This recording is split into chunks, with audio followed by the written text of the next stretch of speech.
আসসালামু আলাইকুম। Hello viewers, আপনারা সবাই কেমন আছেন? আশা করি সবাই ভালো আছেন।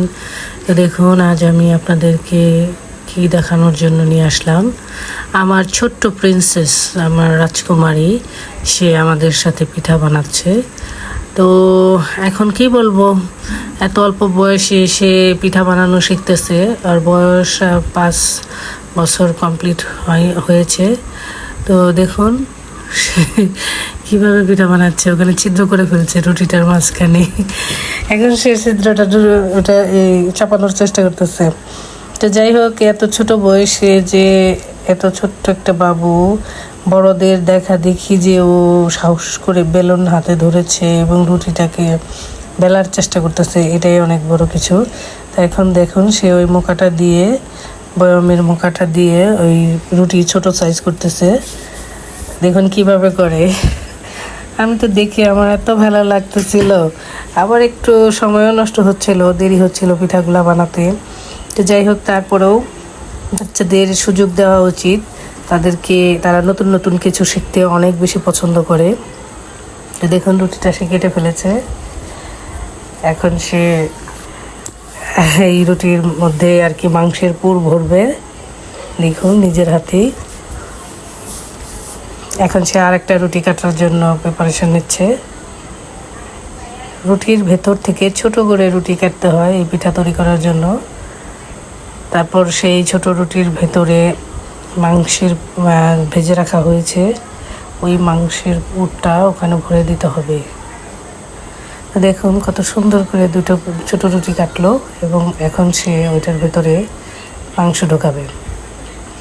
তো যাই হোক, আমি এইটুকু বয়সে আসলে বাচ্চারা শুধু খেলাধুলা নিয়েই ব্যস্ত থাকে, বাট আমার মেয়ে দেখুন সে কিভাবে পিঠা বানানো শিখতেছে।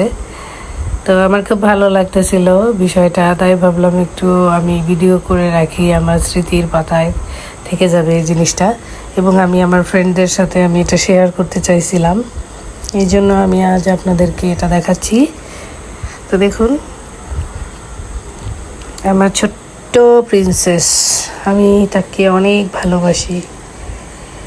বলতে গেলে আমার লাইফের একটা অংশ, আমার প্রাণ পাখিটা অনেক সুন্দর, জানেন তো। আপনাদেরও নিশ্চয়ই অনেকেরই এরকম ছোট্ট ছোট্ট লিটল প্রিন্সেস আছে সবার বাসায়। তো সবার প্রতি রইল আমার দোয়া এবং ভালোবাসা। আর সব প্রিন্সেসদেরকে এরকম কাজের সুযোগ করে দিবেন। ওরা খেলাধুলার পাশাপাশি কাজটাকেও খেলাধুলা হিসেবে মনে করে করার চেষ্টা করবে। দেখুন সে কীভাবে পিঠাটা তৈরি করতেছে, ওই নকশাগুলা করার চেষ্টা করতেছে। নতুন তো, ফার্স্ট তো, তারপরে যেতটুকু পেরেছে এতটুকুই আমার কাছে আলহামদুলিল্লাহ অনেক অনেক ভালো লাগছে। তাছাড়াও আমি যখন এমনিতেও রুটি বানাতে যাই, ও তখন আমার সাথে সাথে আম্মু আমাকে একটু আটা দাও, আমি রুটি বানাবো। তারপর ছোট বেলুন, দেখুন দেখুন পিঠাটা কি সুন্দর করেছে। দেখুন এইটুকু বয়সে ফার্স্ট, তারপরেও অনেক সুন্দর হয়েছে। ওই দেখুন ও দেখাচ্ছে ওই রকম ডিজাইন করছে, বড়দের মতো ডিজাইন করছে, সেটা দেখাচ্ছে যে আমি ওই রকম করেছি। তো যাই হোক, আর অ্যাকচুয়ালি ভালো লাগলো অনেক। তো দেখো সে আবারও সে করবে, একটা পিঠা বানাবে। মোট সে 2টা পিঠা বানাইছিল। ওই দেখুন ওই 2টা ও নিজে বানাইছে, দুইটা ও নিজেই দেখাচ্ছে। তো বোঝাই যাচ্ছে যে অন্যগুলো পিঠার চেয়ে ওর পিঠাটা একটু আলাদা, ওই সাজগুলো ওইরকম হয়নি। আর এই আটাগুলাও শান্তি খুব মানে হাত দিয়ে ওরকম করতে ও অনেক পছন্দ করতেছিল। তো দেখুন এখন সে নিজে হাত দিয়ে এগুলো করবে। আসলে বাচ্চারা হলো একটা ফুল আর একটা ঘর, যে ঘরে আছে মায়া, মমতা, ভালোবাসা, সেই ঘরটাকে বলা হয় জান্নাত। তো জান্নাতের ভিতরে যেমন ফুল থাকে, ফুলের বাগান থাকে, তেমনি আমাদের সংসার লাইফে আমাদের ঘরের ভেতরে এরকম ছোট ছোট জান্নাত লুকায়িত থাকে। হয়তো আমরা তাদেরকে প্রিন্সেস বলি, লক্ষ্মীসোনা বলি, আমাদের রাজকন্যা বলি, বিভিন্ন নাম দিই, বাট তারা কিন্তু ছোট ছোট জান্নাতের ফুলই বলতে গেলে, একদম নিষ্পাপ, মাসুম। আপনারা সবাই আমার সোনামণির জন্য দোয়া করবেন। সবাই ওর সুস্থতা এবং ওর দীর্ঘায়ু কামনা করবেন। ও যাতে লেখাপড়া করে অনেক বড় হয় সেই দোয়াটাও চাই আমি আপনাদের কাছে। তো দেখুন সে কীভাবে রুটিটা করতেছে। এই রুটি কিন্তু ও একা একাই এরকম করতেছে, এটা কিন্তু আমরা কেউ করে দিইনি। আগের রুটিটা হয়তো কিছুটা অংশ আমার আম্মু করে দিয়েছিল, বাট এটা কিন্তু ও নিজেই করতেছে। দেখুন আসলে যে ও যে চেষ্টা করতেছে এটাই তো অনেক বড় কিছু, তাই না? তো যাই হোক, আমি যখন রুটি বানাতে যাই তখন সে আমার সাথে সাথে ওর ছোট্ট বেলুন এবং ফিরি দিয়ে ও আমার সাথে রুটি বানাইতে আসে। তারপরে সেই ছোটো ছোটো রুটি আমি আবার ওকে ভেজে দিই। তখন অনেক এক্সাইটেড হয়, খুশি হয়। তো যাই হোক, আমরা আজকে বাসায় মেহমান আসবে, এই জন্য আমরা অনেক পিঠা বানাইলাম। তো পিঠাগুলো কেমন হয়েছে, পিঠা আরও অনেক ভিডিও আমি দিয়েছি এবং ফিউচারে আরও দেবো কীভাবে পিঠাগুলো বানানো হলো, কীভাবে ভাজা হলো। এই দুটো পিঠা কিন্তু আমার মেয়ে বানাইছে, দেখুন নিজে বানাইছে এই দুটো পিঠা। এখন দেখুন রুটি আবার ছোট ছোট করে কাটতেছে রুটিগুলো। তো যাই হোক, দেখতেই থাকুন। তুই আমার জানে রে জান রে, তোর লাইগা কত মায়া টান রে। তুই আমার লক্ষ্মী সোনা জান রে, তোর লাইগা কত মায়া টান রে।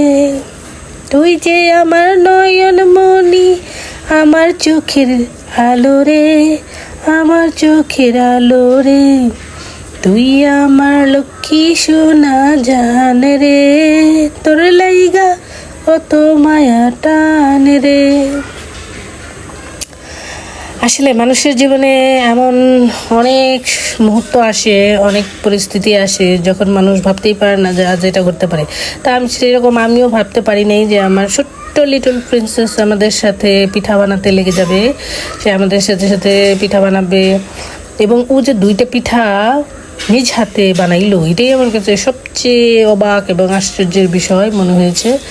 তবে যাই হোক, সবাই দেখুন এখন ও 3টা বানাইছে অলরেডি। তো 3টে পিঠা নিয়ে আমার কাছে আসছে, আর আম্মু ওই 3টা পিঠা ভেজে দাও। তো দেখুন আমি আবার এখানে কিচেনে ভাজতেছিলাম পিঠাগুলা। তো ও নিজেই দিতে চাইছিলাম, বললাম না আমার কড়াইগুলো হয়ে নিক তারপর আমি দেবো। পরে ওই পিঠাগুলো ওই আগের পিঠার উপরে রাখলো। তো যাই হোক, পিঠাগুলো ভেজে দিলাম। তারপর সে সুন্দর করে বসে বসে সুন্দর করে পিঠাগুলো খাইলো। অ্যাকচুয়ালি মাংস পিঠা আমাদের সবারই অনেক পছন্দের, আর আমার ছোট্ট প্রিন্সেসের তো আরও বেশি পছন্দের। যাই হোক, দেখুন আমি পিঠাগুলো ভাজতেছি, একে একে সুন্দর করে ভাজতেছি। তো আমাদের পিঠাগুলো কেমন হয়েছে আপনারা অবশ্যই আমাদের জানাবেন পিঠাগুলো। আর এই পিঠাটা আপনারা পছন্দ করেন কি করেন না সেটাও আমাদের বলবেন। আর ধৈর্য ধরে আমার ভিডিওটা দেখার জন্য অনেক ধন্যবাদ। দেখুন আমার প্রিন্সেসকে আমি পিঠা বেজে দিয়েছি, ও কিন্তু বসে বসে খাচ্ছে এখন। তো যাই হোক, সবাই ভালো থাকবেন, সুস্থ থাকবেন, আমাদের জন্য দোয়া করবেন এবং আমার ভিডিওটা ধৈর্য সহকারে দেখবেন, লাইক কমেন্ট শেয়ার করবেন, যাতে পরবর্তীতে আরও সুন্দর সুন্দর ভিডিও আমি আপনাদের জন্য তৈরি করতে পারি। তো আল্লাহ হাফিজ, আসসালামু আলাইকুম।